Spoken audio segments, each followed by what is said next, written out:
வாங்க ஃப்ரெண்ட்ஸ், இப்போ மீன் குழம்பு எப்படி செய்கிறதுன்னு பார்க்கலாம்.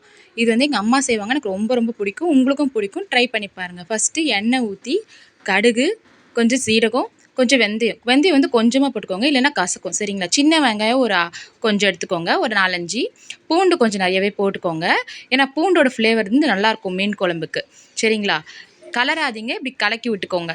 விட்டுட்டு இதுக்கப்புறம் நான் அரைச்சி வச்ச வெங்காயம் இருக்கும், பெரிய வெங்காயம் 1 வந்து நல்லா அரைச்சி வச்சுருக்கேன். அதுவும் இதில் ஆட் பண்ணிக்கணும். மஞ்சத்தூள் போட்டுட்டு அந்த பெரிய வெங்காயத்தையும் ஆட் பண்ணிக்கோங்க. ஆட் பண்ணிவிட்டு அது நல்லா வந்து கொஞ்சம் வதங்கணும்.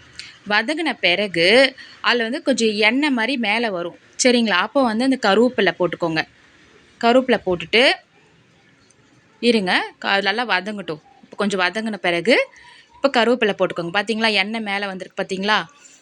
இப்போ வந்துட்டு கருவேப்பிலை நல்லா போட்டு வதங்கணும். கருவேப்பிலோட ஃப்ளேவர் வந்து நம்மளுக்கு தெரியும், நம்ம ஸ்மெல் பண்ணும் போதே. சரிங்களா? அது நல்லா பண்ண பிறகு நான் வந்து ஒரு கோலிகுண்டு அளவு புளி, 4 தக்காளி. இப்போ நான் வீட்டில் 4 பேர் இருக்கனால நான் 4 தக்காளி போட்டிருக்கேன். இப்போ 5 பேர்னா 5, அதுக்கு புளி ஏற்ற மாதிரி போட்டுக்கோங்க. நான் வந்து கொஞ்சமாக தான் புளி ஆட் பண்ணுவேன்.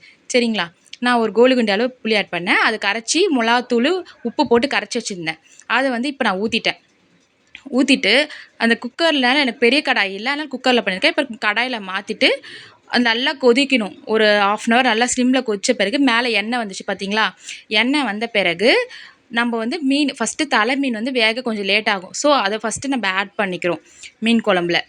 ஆட் பண்ணிவிட்டு அதுக்கப்புறம் என் ஹஸ்பண்ட் வந்து வறுத்த மீன் சாப்பிட மாட்டாங்க. ஸோ அதனால் நான் 3 துண்டு நார்மல் அந்த நடு பீஸும் வால் பீஸும் போட்டு வச்சுருக்கேன். சரிங்களா? இது வந்து நம்ம ஸ்லிம்மில் வச்சு ஒரு 5 மினிட்ஸ், கரெக்டாக மீன் வந்து 5 மினிட்ஸில் வெந்துடும். அது வரைக்கும் தான் வச்சுக்கணும். ரொம்ப பண்ணிங்கன்னா அப்புறம் நம்ம சூட் பண்ணும்போது மீன் வந்து உடஞ்சிரும். சரிங்களா? அப்புறம் முள் ஆகிடும். அதனால் நீங்கள் என்ன பண்ணுறீங்க, மீனை போட்ட பிறகு இதெல்லாம் வறுக்கிறதுக்கு நான் வச்சுருக்கேன். அப்புறம் மூடி வச்சுருங்க. மூடி ஸ்லிம்மில் வைக்கணும். சரிங்களா? ஸ்லிம்மில் வச்சு கலராதீங்க, சும்மா அப்படி ஆட்டி மட்டும் விடுங்க கடாயை. சும்மா ஆட்டி விட்டிங்கன்னா அது வந்து உள்ளே இறங்கிடும் மீன்.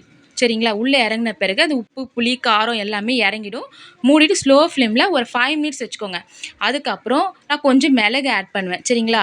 கொஞ்சம் மிளகை வந்து லாஸ்ட்டில் ரெடியான மீன் வெந்த பிறகு மிளகு, இடித்து போட்ட மிளகு, கொத்தமல்லி போட்டு ஆட் பண்ணிட்டிங்கன்னா மீன் குழம்பு ரெடி ஆகிடும். ஒரு 2 நிமிஷம் கழித்து ஆஃப் பண்ணிவிடுங்க. ஆஃப் பண்ணால் நம்ம வித்த சென்னை ஸ்டைல் மீன் குழம்பு ரெடி ஆகிடும். சாப்பிட்டு பாருங்கள், ரொம்ப ஈஸி, ரொம்ப டேஸ்ட்டாக இருக்கும். நீங்கள் விரும்பி செய்வீங்க. அதே மாதிரி என் சேனலை சப்ஸ்கிரைப் பண்ணிக்கோங்க, லைக் பண்ணிக்கோங்க. சரிங்களா? Thank you friends.